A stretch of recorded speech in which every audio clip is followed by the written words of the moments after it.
Usually, when we talk about a test, there is this fundamental assumption of the unknown, like a missing piece of data. Right, you need to find something out.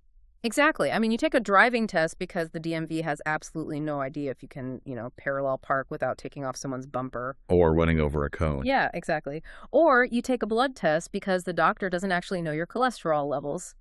A test, by its very nature, is a tool designed to extract missing information from a situation. But learner, welcome to your custom deep dive, where today we are throwing that entire logical framework straight out the window. Oh, we are definitely venturing into a space where the standard definitions just completely break down. Specifically when we step into the world of ancient theology and the story of the binding of Isaac. Right, because if you are dealing with an omniscient deity, like a god who already knows everything, past, present, and future, Which is the whole premise of an omniscient God, yeah. then the very concept of a test becomes a massive logical paradox. I mean, if God knows the script, if he knows exactly how the movie's going to end, why on earth did he need to put Abraham through the agonizing trauma of a test? It's a huge question. It is literally one of the oldest and most debated theological paradoxes in human history. And it feels like the answers we usually get are just, I don't know, kind of lacking. Yeah, for centuries, the answers to that paradox have felt really incomplete. They often rely on this circular logic that just doesn't really satisfy a critical mind. Which is exactly the mission of our deep dive today for you, the learner. We are exploring a truly unique piece of source material that tackles this exact problem head on. And the source itself is fascinating. Oh, it's wild. It's this highly detailed, incredibly dense theological paper. And what makes it so fascinating is the sheer scope of it. It spans multiple languages and translation traditions, so we're talking Hebrew, Judeo-Arabic, Greek, and Chinese. The linguistic depth is incredible. Yeah, and the author writes under this wild collection of multilingual aliases, like Frank Leo, Liu Zongtang, Moshe Halevi, Livy Takis. I mean, it reads like a linguistic masterclass trying to crack a code. It really does. Yeah. The author basically takes a historical and linguistic magnifying glass to these ancient texts to completely reframe what testing actually means. Right. The document solves the paradox by proving we have been using, well, basically the wrong definition of the word all along. Okay, let's unpack this. Because the core premise of this document is that God wasn't testing Abraham to find out what he would do. Not an experiment. Right, God wasn't running an experiment with a variable outcome.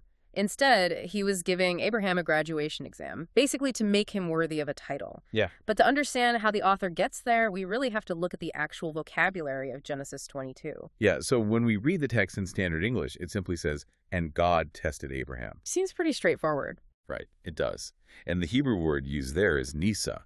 Traditionally, we've just mapped that onto the Western concept of testing, an experiment to gather data. But the author points out that nisa is directly tied to another Hebrew word, which is nes. A word that definitely does not mean a pop quiz. Far from it, yeah. Nes translates to a flag, a banner, or like a ship's sail. Oh, wow. Yeah, something meant to be hoisted high and seen from a great distance. Wait, so to test someone in this linguistic context actually means to flag them, like to raise them up. Exactly. The author brings in the Midrash to highlight this contrast, specifically looking at how different cultures translated this exact moment. So what did the other translations do with it? Well, the Greek Septuagint translation uses a word that carries the standard examination or trial connotation. But the ancient Jewish scholars, like Rabbi Yosei HaJalili, explain that the test was not an investigation. He says it was meant to elevate Abraham like a flag on a ship, hoisted high for the entire world to see. And I promised we'd touch on the other languages in this document, because this is where the author's aliases really shine. Like, under the Liu Zongtang alias, the author looks at early Chinese translations of these texts. Oh, the Chinese translations provide such a clarifying angle here. Yeah, because instead of using characters that imply, like, a school examination or a search for missing knowledge, the nuanced translations often lean on characters akin to refining gold in a fire. And the Judeo-Arabic translations from medieval scholars do something really similar. Right. They use vocabulary that implies polishing or proving a material's worth. So across all these linguistic traditions, Hebrew, Chinese, Judeo-Arabic, the through line isn't about God scratching his head and wondering what will happen. It's universally pointing to a process of elevation and refinement. Exactly. Okay, look, I hear the linguistic argument, but I have to play devil's advocate and push back a little bit on the logic of it. Sure, go for it. If the whole point of this massive traumatic ordeal is just to show off Abraham like a flag on a ship, isn't that kind of a rigged game? It sounds like a cosmic Instagram photo op, you know? An Instagram photo op. Yeah, doing something incredibly dramatic just so other people can see you do it. Why does God care if people see it? I mean, if God already knows Abraham's heart, why subject him to the trauma just for the sake of an audience? Doesn't that make God seem a bit performative? I get that. It is so easy to view it through our modern lens of performative action and, like you said, social media. But the source makes it clear this isn't a vanity project for God, and it certainly isn't one for Abraham. Okay, then what is it? It is about establishing an eternal standard for humanity. It's about taking a latent internal reality and cementing it into the physical world in a way that is legally and historically binding. Okay, so if we are talking about cementing a reality, then we are really talking about the difference between an experiment and an exam. Exactly. The text clarifies that the noun form of this type of test in the Torah is an exam, not a hypothesis being tested. Right. And the author uses this really powerful parable from the Talmud to illustrate the dynamic. It involves a flesh and blood king and his champion warrior. I love this parable. It's great, right? So the king has this champion who has won countless battles for him over the years. Then a new, incredibly brutal war approaches. The king goes to his champion and essentially begs him to fight this one last great battle. And the king's reasoning here is the key to the whole thing. Absolutely. He doesn't say to the champion, hey, I need to know if you're still a good fighter. Right. He already knows that. He already knows the warrior is unmatched. He says, stand for me in this battle so that the public won't say your previous victories lacked substance. Wow. So he needs the champion to validate his entire legacy. Yes. God is asking Abraham to stand for him in this final monumental test so that his previous life of faith, all those earlier smaller trials, aren't dismissed by history as mere coincidence or just like easy wins. That makes so much sense. Yeah, the text notes that in Mishnah Avad it says, Abraham faced 10 tests to make known his love to the world. Make known. Okay, to wrap my head around this concept of making an internal truth known externally, I couldn't help but think of a medical board exam. Oh, that's a perfect analogy. Right. Think about a medical student, learner. They can study for 7 agonizing years. They go through the brutal clinical rotations. They pull the all-nighters. They know the anatomy. They know the pharmacology. The knowledge exists entirely inside their head. The university already knows they're brilliant. Exactly. The professors know they have the skills. But without sitting down and taking that final, grueling medical board exam, they aren't legally a doctor. They cannot practice medicine. Right. The knowledge is there, but the title doesn't legally exist in the real world until the exam is passed. And the exam doesn't teach the student anything new about medicine. No, not at all. It certainly doesn't teach the medical board anything new about the student's raw intelligence, which, like you said, they've been tracking for years. The exam is just the mechanism that takes their internal reality and manifests it into an external legal title. So Abraham had the faith. God knew he had the faith. But Abraham needed the exam to legally and permanently earn the title Father of Faith. He had to take the boards. He had to take the boards. Because a title without demonstrated action lacks the structural integrity to last through the generations. It cannot just be handed out as a participation trophy. It has to be won on the battlefield, manifested into reality. Okay, but that brings up a massive linguistic hurdle, though. Which one? If the test was just a board exam to manifest the title for the public, we have to look at what the angel actually says in Genesis 22, verse 12. After Abraham passes the test, the angel stops him and says, "Now I know that you fear God." Ah, yes. The famous "now I know." Right. If God and the angels already knew, why use the phrase, "now I know"? So the author focuses heavily on the Hebrew root used there, specifically the word yadati, which means I know. In English translations, I know almost always implies the recent acquisition of new data. Wait, slow down. I have to play devil's advocate here again. Do it. If yadati literally translates to I know in every standard biblical dictionary, how do we justify suddenly changing the definition to manifestation? Doesn't that feel like we're just moving the goalpost and changing the dictionary to solve a theological paradox? I see why you'd say that, and it would be changing the dictionary if we were just inventing the translation today to suit our needs. Okay. But the author points us to how the ancient Aramaic translations, the Targums, handled this specific word thousands of years ago. These translators lived much closer to the original cultural context of the text than we do. That's true. And both the Targum Onkelos and the Jerusalem Targum translate this root entirely differently than our English Bibles do. They don't translate it as learning new information. They use the word hakara, which means recognition or manifestation. Wait, really? So they bypass the concept of acquiring Deo completely? Completely. The Jerusalem Targum specifically renders the angel's statement as, "Now it is revealed before me." Oh, wow. Yeah, it is not God suddenly gaining a new piece of trivia about Abraham's psychology. It is God declaring that the potential, which he always knew existed, has officially become actualized in the physical realm. Now it is revealed. That changes the whole tone. And to ground this idea, the author introduces an analogy from the ancient commentaries, specifically Rabbi Yonatan, that completely blew my mind. The potter. The analogy of the potter. It's so visually striking. Imagine a master potter inspecting a kiln full of newly fired clay vessels.